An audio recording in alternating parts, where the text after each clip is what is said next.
everyone. I hope you're having a good day so far and starting off this week. Feels odd for it not to be Monday, and it's thrown me off all day. I hope you can hear me well because I am outside letting the littles get some fresh air and some time outside to burn some energy.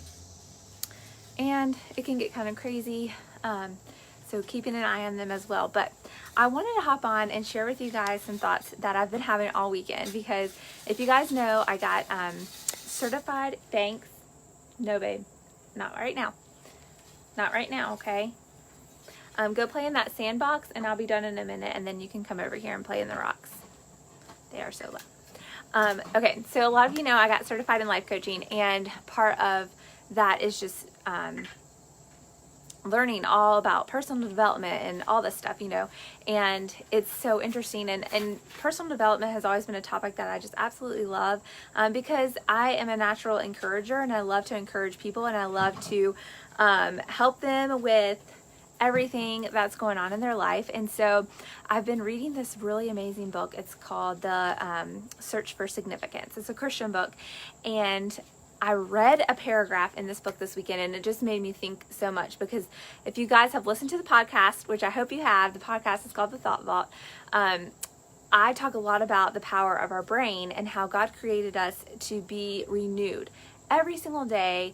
Of course, the moment that we profess our faith in Him, but every morning He gives us new mercies and a new chance and a new opportunity to think differently, to do life differently, and to change things about our life. And what happens is a lot of us get caught in doing the same thing over and over again, get caught believing the same things, being in the same habits, not ever having an opportunity or giving ourselves the opportunity to like change. And we like sit around and wonder like, why haven't I been able to like do better at XYZ, or why haven't I accomplished this goal by now, or you know, so many parts of us. And I want to read something to you, and I think it's a great word for us, because I know I struggle with this, you know, a lot. As someone who's very multi-passionate and loves to do things and learn and grow, and constantly am creating ideas and things and projects in my mind, I need to hear this every once in a while, but I think it's important for all of us. So it says, why do we so often fail to see the changes we long for in our lives? Why do we wrestle day after day with the same temptations, the same failings, and the same distractions that we have always fought? Why can't we break free and move toward maturity? And he talks about how Christ talks about this in Mark chapter 4. He says, this is in the parable of the farmer, where you guys probably have heard the parable, and it's about sowing your seeds in the right ground, right? And he says, you know, in Mark chapter 4, verse 18, it says, and others are the ones whom seed was sown among the thorns. These are the ones who have heard the word, and the worries of the world and the deceitfulness of riches and the desires of other things enter in and choke the word, and it becomes unfruitful. So when we're thinking about our life and why it's not producing fruit, so to speak, why haven't I conquered this temptation, or dealt with this habit, or moved forward in this way, when we're questioning like our purpose and what's going on, and you know, why haven't I gotten better at this, or why can't I, or all those questions. And he says a lot of it comes back to this point in Mark, is that we allow the world to dictate our thoughts. And why that's an important thing to know is, as y'all I hope have learned from watching me on all the places, listening to the podcast, listening to everything I write about all the time, or go live about on the main page, on the Buy a Milli Vermilion page, I talk about the power of our mind, because it's so important. Our thoughts control so much of our lives. And so in the book of Mark in the Bible, it talks about, well, where are you sowing your seeds?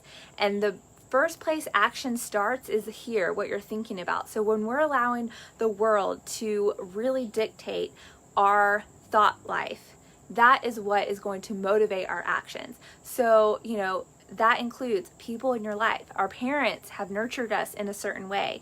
People of influence in our life have nurtured us in a certain way. You know, yes, good, but sometimes bad. Sometimes we have people in our lives that are very critical of us, or have told us, well, this is just the way things are and we just have to live that way and deal with it, And so we have a lot of these preconceived thoughts and ideas and feelings surrounding things that we have experienced ourselves, been told, have been nurtured to believe is just the way things are.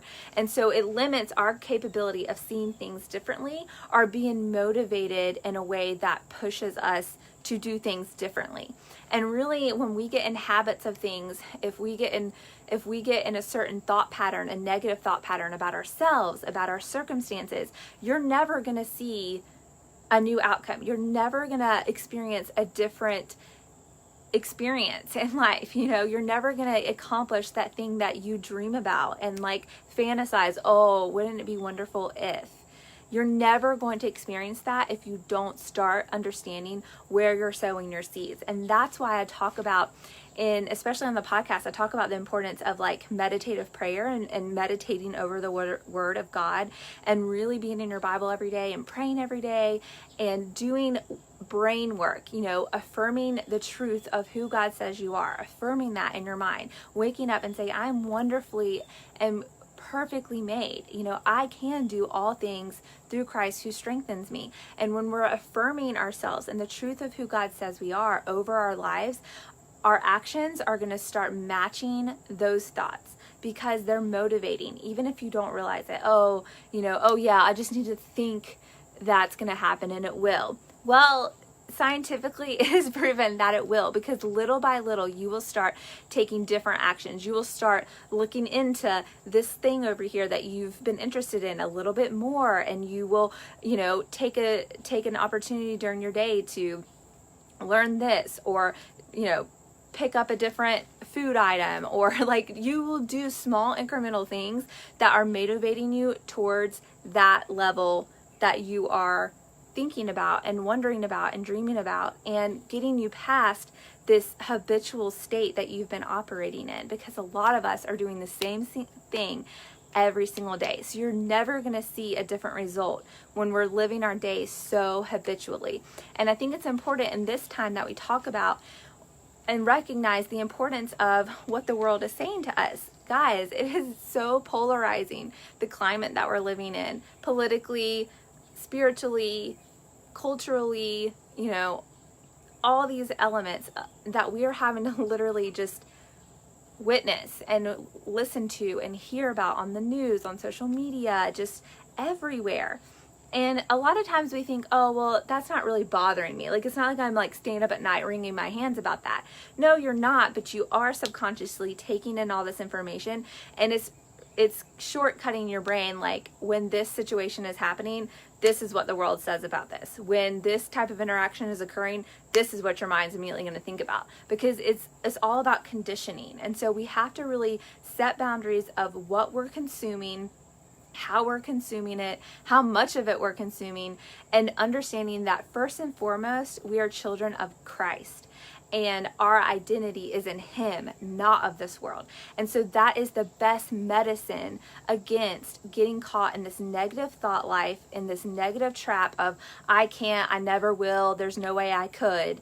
And really understanding that all things truly are capable through Christ. It doesn't mean every single thing we've ever wanted is going to be given to us, or every single dream we're going to accomplish. But it does mean that when we are focused on Christ flowing through us in our life and knowing that He is first and He is priority, our actions are going to motivate us to do things differently, and who knows the outcome that could bring. We do know that God works everything together for His good, and even if you have a dream to get to this point, if you're taking actions, it may turn out differently. It may turn out better than you ever imagined. It may surpass any idea you had about that, or any feeling you would think you would get from that, because God's hand is in it, right? It's limitless.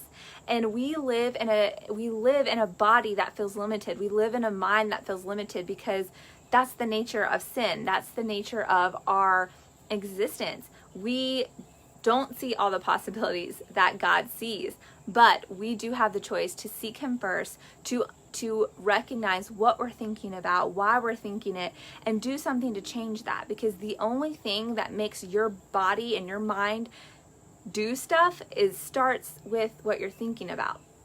So I think it's such an important message, and it just hit me again reading that. It's kind of a message I've been talking about over and over again, but to hear it drawn parallels to the story in Mark just hit home to me, because I know a lot of us are having to grapple with so much right now in our environment and just our certain circumstance with COVID, different school situations, different work situations, financial situations, like so many elements, just even culturally, like with race and all these things that are part of our daily walk in this world right now, is such a big component to what we're thinking about and how we're thinking about our lives as a whole. And sometimes we don't even realize it, but it's one that we do need to take serious. It's one that we do need to investigate a little bit more.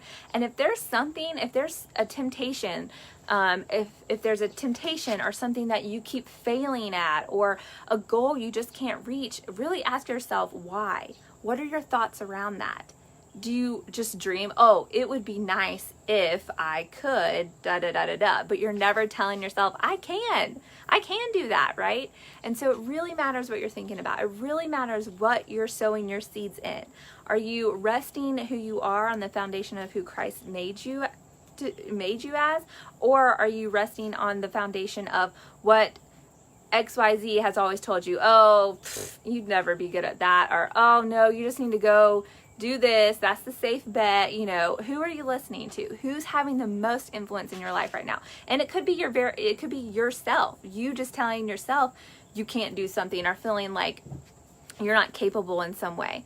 So really recognize where those thoughts are coming from and sow your seeds on firm ground. And that firm ground is Christ. That firm ground is what God says you are, and who God says you are, and the capability God says you have, which I'll give you a hint, it's endless. It is endless when we are seeking Him first. I want this to be a message of encouragement, because whatever you are seeking to do, whatever temptation you're hoping to conquer, whatever goal you want to have, whatever thing that you feel like you're failing at, bring it to Christ.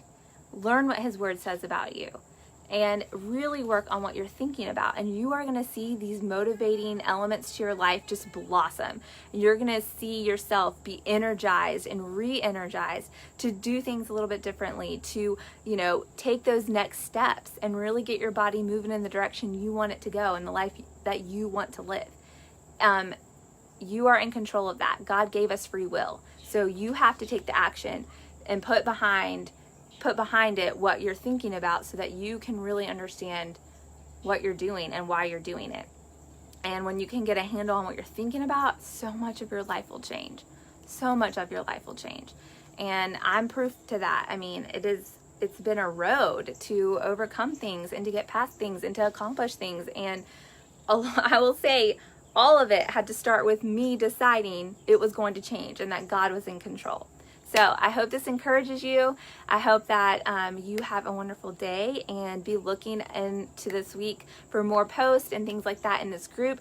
Be sure to check out the Thought Vault tomorrow. A new episode is dropping. I actually did an interview. It's not a solo episode this week. It's an interview with a girl named Ainsley, and she is an Enneagram coach. I don't know if y'all heard of the Enneagram. It's a certain type of personality test, but it's a really interesting conversation around personality types. I think you're going to enjoy it. So be sure to check out the Thought Vault tomorrow. I'll post a link in here for you guys to remember to click on it and listen to it. So be sure to check that out. And I would love to hear your thoughts on this video and what you got from it. So drop them in the comments, and I'll talk to y'all soon. Bye for now.